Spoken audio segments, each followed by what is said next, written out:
Gracias por permanecer con nosotros y ya ve usted qué clase de mirada crítica tenemos aquí con el maestro Alejandro Bejarano. Bueno, Alejandro, entonces me estabas comentando antes de mandar al corte comercial que le han quitado presupuesto a las escuelas normales. Así es. Pero no nada más presupuesto, le han quitado cultura. Contenidos. Contenidos, sí. O sea, por todo lo que me comentabas, y le han quitado el ser un maestro integral, es decir, ya los maestros no saben cómo evaluar a sus alumnos para saber qué aprendieron. Así es. Al menos la normal no los está equipando para hacerlo. Ese es el asunto. El asunto es este. De acuerdo con la ley, y esto no lo reformaron, la entidad responsable de la formación de maestros es la Secretaría de Educación Pública. Y la Secretaría de Educación Pública ha ido tomando decisiones que van en detrimento de la formación de los maestros. Quitó todos estos contenidos. Las normales tienen menos de la mitad de alumnos de lo que tenían cuando yo estudié.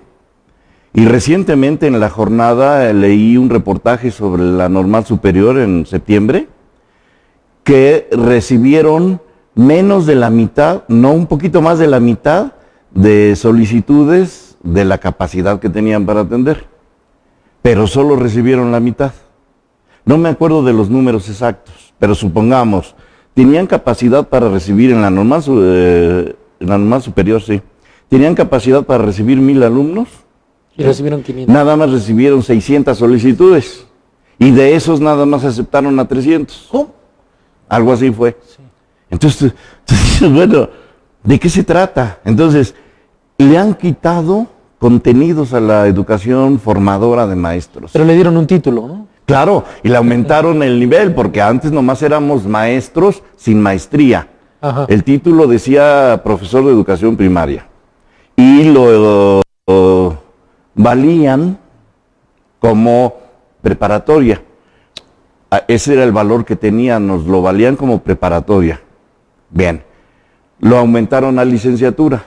Claro. Ahora los que salen son licenciados. ¿Sí? ¿Pero a qué costo? Ajá, pero quitaron contenidos, son menos los que egresan, tienen mucho menos formación, tienen el mismo sueldo.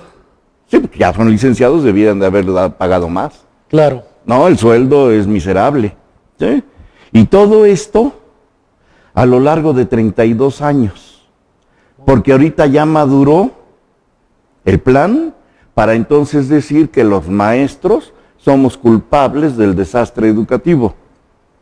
Claro, pues alguien tiene que pagar los claro. platos rotos, la autoridad no. Sí, claro. Ahora, el asunto es sencillo.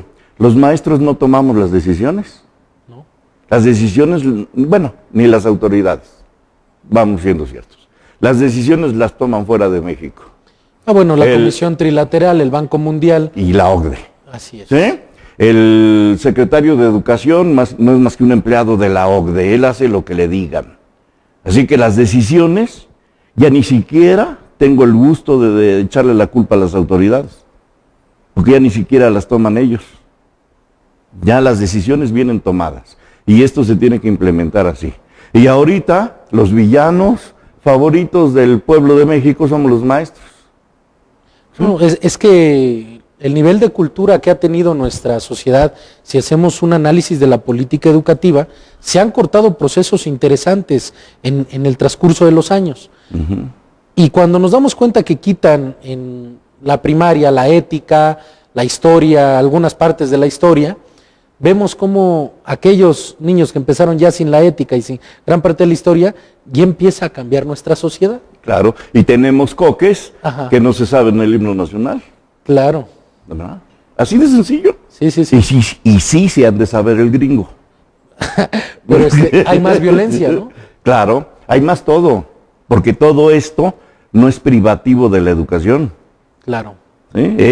Es el deterioro de un sistema que ya no funciona y que trata de permanecer, y que quienes se mantienen en el poder son cada vez más cínicos y más desvergonzados. Pero ahora, ¿cómo vamos a hacer, Alejandro, yo te pregunto, para esa famosa certificación académica profesional, ya los abogados se van a certificar, los contadores se van a certificar con normas ISO y con parámetros que los dicta el extranjero. Sí, porque el nuevo modelo educativo tiende mucho a parecerse al modelo educativo americano.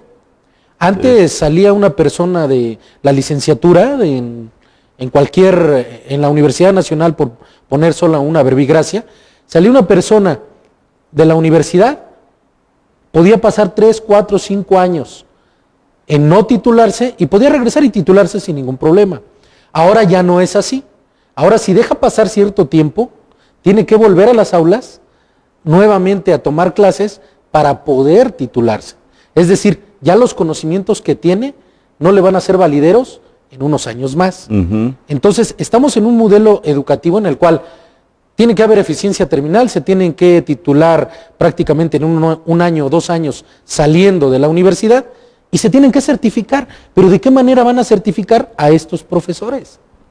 ¿De qué manera los van a certificar? ¿Cuáles son los parámetros que se van a guiar? Es decir, yo no le veo a esto una solución viable a corto plazo. Claro, porque no la hay. Porque mira, están formando deficientemente a los maestros, no porque sean tontos quienes han organizado esto, ni porque haya un error. Es a propósito. Y luego para contratarlos, les aplican un examen donde les preguntan lo que no les enseñaron. ¿Sí? Entonces, por favor. ¿Esto tú crees, Alejandro, que sea tendiente a privatizar la educación? Así es, para eso es. Para eso es finalmente, es lo mismo que con Pemex. Sí. Es exactamente el mismo proceso. Empezaron en 1982 a dejar de invertir a Pemex. Claro. ¿Sí?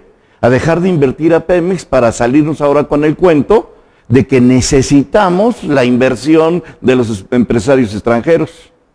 ¿Sí? Y casualmente nos van a salir después que los gobernantes de ahora tienen acciones en las empresas extranjeras que se beneficiaron con la reforma energética, como sucedió con los ferrocarriles y Zedillo. Claro. Zedillo privatizó los ferrocarriles y la empresa que se los llevó lo tenía a él, en cuanto terminó su mandato, lo tenía como miembro del consejo de administración de ese, para lo cual necesita ser accionista.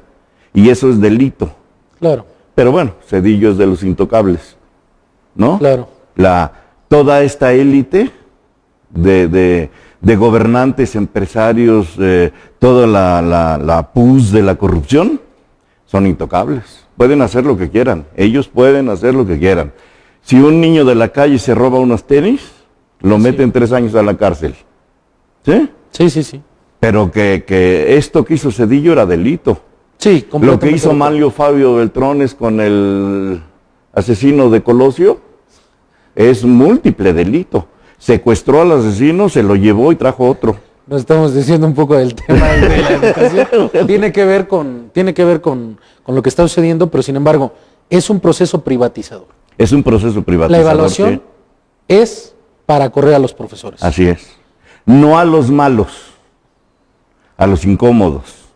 A los políticos. Sí. A los que tienen un interés en la educación. Sí, porque la evaluación se aplica, la transparencia, pues esa que se las crea su tía, porque es una evaluación que solo ellos conocen y solo ellos saben los resultados y solo te dicen a ti sacaste tanto. No es público. Claro, ¿sí? Y entonces me ponen, si son evaluaciones de este tipo, te hacen un reactivo y te ponen 4 opciones. Para cualquier persona, las 4 opciones son correctas. Claro.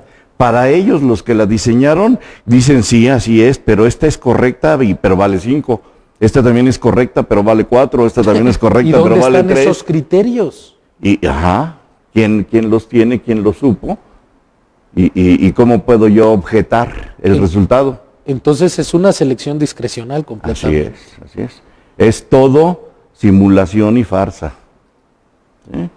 Porque, a ver, y desde el punto de partida, reforma educativa es reforma laboral. ¿Sí? Una reforma educativa reforma planes y programas. Claro. ¿Sí? Reforma estrategias didácticas, reforma libros de texto, reforma lo educativo. Sí, sí, sí. Una todo. reforma educativa que no habla de ningún tema educativo, solo de asuntos laborales, pues que Esa no es me una digan reforma laboral Así disfrazada es. de reforma educativa. Así es. Por eso, bueno, haciendo una remembranza de lo que acabamos de platicar, por eso es que les homologan la categoría de licenciados, para poder empezar a contratar a diferentes personas, ¿no? Claro, porque entonces ya los que van a estar en las escuelas no son maestros normalistas. Claro. ¿Sí? Sí, sí, sí. Son profesionistas de otra índole, muy respetables, pero su campo de trabajo es otro. ¿Y el normalismo dónde va? El normalismo... A la extinción. Claro, ese es el propósito. El normalismo los ofendió. ¿Sí? Ofendió a la élite política y por eso quieren acabar con él. El normalismo es incómodo, porque del normalismo salieron muchos maestros revolucionarios. Claro. ¿Sí? Salió la crítica al es. autoritarismo y al, Así es. así es, y al gobierno. Entonces hay que acabar con el normalismo. Y tienen las normales llenos de maestros formadores, de docentes, que no aman a las normales, que no tienen identidad con la normal, que están recogiendo sus cosas en lugar de luchar por la normal. ¿Sí? Ya están recogiendo sus cosas y viendo a dónde se van. ¿Cuánto les van a dar de liquidación y si les conviene o si mejor se jubilan? O sea, en lugar de luchar Por rescatar, por hacer rescatar el normalismo, histórico normalismo el de México, andan recogiendo sus cositas y haciendo sus planes de manera individual. Yo me voy. Sí, no hay un Acabó. proyecto integral, Ajá. no hay una visión de profesor normalista. Claro, así es. Bueno, pues está muy interesante. Entonces, las cuotas que se dan, ahorita vamos a regresar con ese tema de las cuotas que se dan en las escuelas. ¿Tenderá a ser también una privatización de esas escuelas? Bueno, para eso vamos a ir a un corte comercial. Les recordamos nuestros teléfonos en el estudio, 5580-7509 y 5580-7519. Ya vio, se puso bueno el tema, se va a poner mejor, no le cambie. Volvemos.